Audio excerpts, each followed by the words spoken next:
Hi guys, welcome back to another episode of Stitches and Stories. We are in the living room today because my nephew is crashing with me for a while. His siblings had their tonsils out, and I figured, grumpy siblings is never fun. So he's hanging out with me, so you might hear him in the background. He's playing Minecraft and he talks a lot, and that's fine. We love him, right? Yeah, we do. And so there's some glare from my glasses because of our poor lighting, but that's all right. So today's Stitches and Stories is going to be slightly different than what we've been doing because it's going to be a children's book and um whoops, I had thought about doing the children's books the same way we've been doing the other books, but I really don't think it's fair to the children's books if I do it that way because when you write children's literature, it's a shorter story, and so expecting it to have the same amount of content and the same amount of character development and stuff as bigger books is not really plausible simply because you're writing for young children and they have shorter attention spans. So your main mission in a children's book is to get your message across in an entertaining way in a short enough amount of time that your readers won't lose interest, okay? And so we're going to discuss two children's books today, one I read in December and one I just finished. This first one, I was given a um, PDF version, PDF copy of this book by the author to read and give an honest review of. I have posted my one sentence review on Goodreads, and I will tag the author's Instagram below this video. I do not have her on any other base, just Instagram, and so I will tag her on that, and then I will send her the video so she knows that it's been posted, and she can comment too if she wants, and you guys are welcome to go follow her. She is a new author to me, and she is Michelle Olson, and her book is Emily Was So Embarrassed. All right, this is a picture book in hardcover. It is 34 pages long, and it's not published yet. Okay, it is coming out soon. I received an ARC. It's publishing April 6th of 2025. So go on and see if you can pre-order it if you want to do it. I highly recommend this book, and I think it would be a great addition to either your kid's personal library or your local library or school library. It is very interesting. I'm going to show you a couple things from it, all right, because I want to show you the detail that goes into the pictures, but I'm not going to show you too much from it because at the same time we don't want to infringe on copyrights, all right? So as I said, I was given this book as a ARC to give an honest review of. Um, I gave this book 5 stars. This book was really good. It's about a little girl slash button named Emily. And the book's name is Emily Was So Embarrassed. And what happens is Emily likes to practice ribbon twirling in her bedroom. She loves ribbon twirling. But she's afraid of making a mistake, so she's never done it out in public.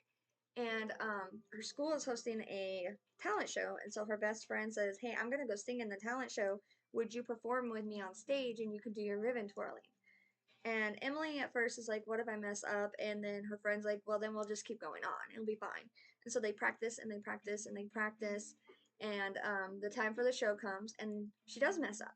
All right, but by doing so, she learns that mistakes don't define you and that you can always get up and move on from the mistake. This is a very good, very strong story about learning to not give in to fear of making mistakes and to still try new things.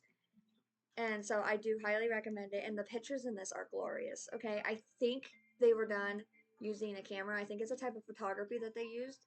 They did use some graphic design elements in the facial features that the buttons have, but otherwise, these are like miniature settings that the illustrator or the author took pictures of and put in the book. And that's what I want to show you is that. So we're going to pull up this book and I'm going to show you one of the photos from this book to show you the details that go into this because I adored these photos. They were my favorite part of the book. The story was really good, but these photos were just so beautiful, so well done, and there's so much stuff going on in the background from them that you have your eyes have quite a bit to look at, and it's good because for littles who get easily distracted, um, this one, I'm going to show you this one. These kind of pictures are good. So for instance, in this picture, this is a double page picture that I'm going to show you, okay? This is the first one. And Emily and her friend, oh, I don't think you can see it. That's sad. Hold on. Can I, if I turn down my lighting, can you see it? Kind of.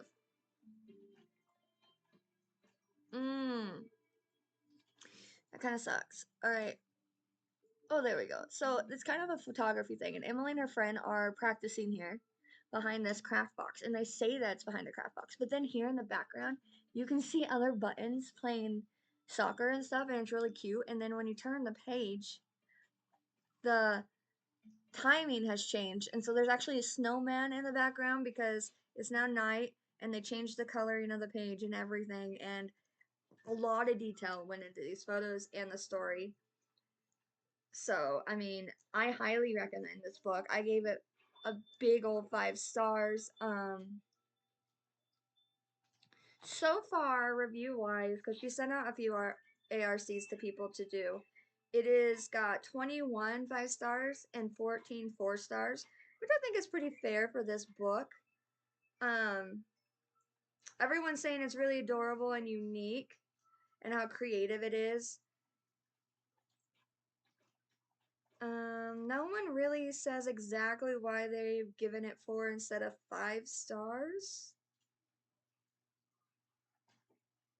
I'm not sure why, but I gave this one a 5 star read because I thought it was not only entertaining visually, but entertaining, like reading it out loud orally, like story wise, and it had a really good message. So, and she has friends, and by the end of the book, I don't want to spoil it. It's a children's book, so it's hard to not spoil it. By the end of the book, she makes even more friends and realizes that her talent doesn't have to be kept hidden, and it's okay if you make mistakes. So, highly, highly, highly recommend that book. The second book that we're going to review, that's a children's book, is one that for a while I thought might be fake. I'm not going to lie. So, there's this book that came out, and it's a Dr. Seuss book. It's How the Grinch Lost Christmas. And I was like, what? Dr. Seuss doesn't write anymore, right? So there's this person apparently who writes Dr. Seuss books, but he's not Dr. Seuss. All right. And I want to talk a little bit about this book because I picked up the book because my niece and I both were interested in reading this, and we found it at Target for like 20 bucks right before Christmas. And so we got it and read it, and we got the hardcover version. It is a children's picture book, obviously. It's 40 pages long, naturally comes in hardcover. I don't know if there's a paperback version. Most children books are published originally in hardcover just because that's what libraries prefer too. The author of it is actually Alistair Heim, Heim. And like I said, he writes for the world of Dr. Seuss, okay? And he is part of the Random House Writers Club. Like, he's one of their writers, okay? Uh, the pictures in here were very Dr. Seuss. They were very Grinch Stole Christmas with the coloring and the design. But the story itself felt a little off. It didn't give me the butterflies, fuzzy feeling that the original Grinch story did.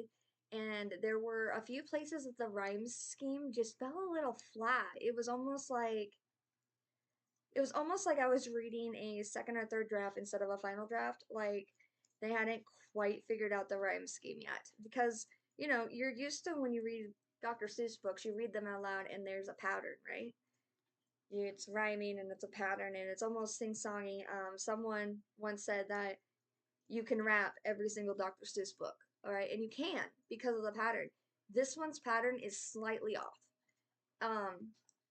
It's not off enough to ruin it for kids. It's off enough for someone who is used to that pattern to realize that it's different. it's like it's like if you're looking in a mirror, right? Your reflection looks like you, but it's not you, and there's just something slightly off about it because it's not you, that kind of thing. And so I gave this book 4 stars because to me it was a little bit of a disappointment and it fell flat. But my niece who read it loved it and she would have gave it 5 stars, so we settled on a 4 star instead of a 3 or a 5. And so that's what we went with. So I mean, if you're an adult, you may not like it. If you're a kid, you'll probably love it. And the whole concept of this is it's after the Grinch Stole Christmas, and so it's like the next year, and he's trying to prove that he is now really big into Christmas, and he enters a Christmas tree competition, and then he's a sore loser about it, and then there's like a sweet moment involving him and Cindy Lou who of course is the other main character in this book because you can't have Grinch without Cindy. So that would be my children's reviews for today. Highly encourage you to go pre-order Olson's book and go follow her. And if you want to give this Grinch one a try, go ahead and pick it up too. But Olson has her launch coming up because it comes out in April. So help her out, get her book pre-ordered so it can climb the charts and she can have a successful launch for Emily Was So Embarrassed. Okay, guys, and I'm gonna continue knitting the second headband here and hang out with my nephew. So, bye.